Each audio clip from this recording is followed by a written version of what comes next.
Update lang po tayo ulit guys, no, regarding po sa spot activation ng MOVEit po, no. So kailan po ba ito gaganapin? Gaganapin po ito guys sa February 22, 2026 po. Araw po ito ng linggo. At saan po ba ito matatagpuan? Matatagpuan po ito guys sa mismong MOVEit training facility po. So kung ikaw po ay isang professional driver's license holders, welcome ka po na mag-apply po dito. Dahil po, para lang po ito sa mga professional driver's license holders. At ang kagandahan po dito guys, no, pag once ma-activate ka po dito, ay magkakaroon ka po ng tatlong service type. Ano naman po ito ang tatlong service type? Ang ibig sabihin po nito ng tatlong service type po guys, no, ito po yung tinatawag po ni MOVEit na shared plate. So ang ibig sabihin nito, ang number 1 po dito which is yung magkakaroon ka po ng MOVEit Moto Taxi. Number 2, Grab Express.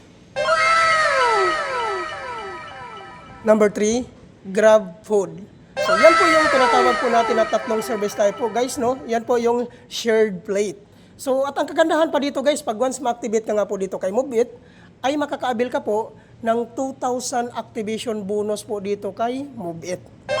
So napakaganda po dito guys, no? Dahil kakapasok mo pa lang po dito kay MOVEit, ay magkakaroon ka po kaagad ng 2,000 activation bonus po dito. At ano naman po ang mga requirements na kailangan po nating i-prepare before po tayo pupunta sa MOVEit training facility po sa Marikina City. Ang number 1 po na requirements dito guys, which is yung professional driver's license.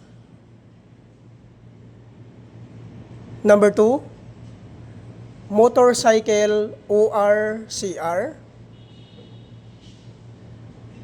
Number 3, NBI clearance. Number 4, 2020 and above motorcycle year model. At tungkol naman po doon sa hindi po nakapangalan sa inyo yung mga motor, ay kailangan nyo lang po magdala ng authorization letter. Hingian nyo po ng 1 valid government IDC owner. Ipotokopy nyo po at papirmahin nyo po ng 3 beses. At tungkol naman po doon sa mga sikanhan po na pagkabili ng kanilang mga motor, ay kailangan nyo lang po magdala ng deed of sale. At kailangan po guys, nakanotarize po yun. So yan po lahat ang mga requirements po na kailangan po nating i-prepare, no, before po tayo pumunta sa MOVEit training facility po sa Marikina City. At ano naman po ang age qualification na pwede po dito? Ang pasok po dito guys, which is yung 18 to 60 years old. Ang 55 to 60 years old po guys, ay kailangan nyo lang po magdala ng medical certificate. Kailangan po guys, fit to work. At ang kagandahan po dito guys, ay magkakaroon ka pa ng previous po dito ni MOVEit. Ano naman po ang previous na binibigay po dito ni MOVEit? Ang number 1 po dito guys, which is yung pre-helmet. Number 2, pre-jersey.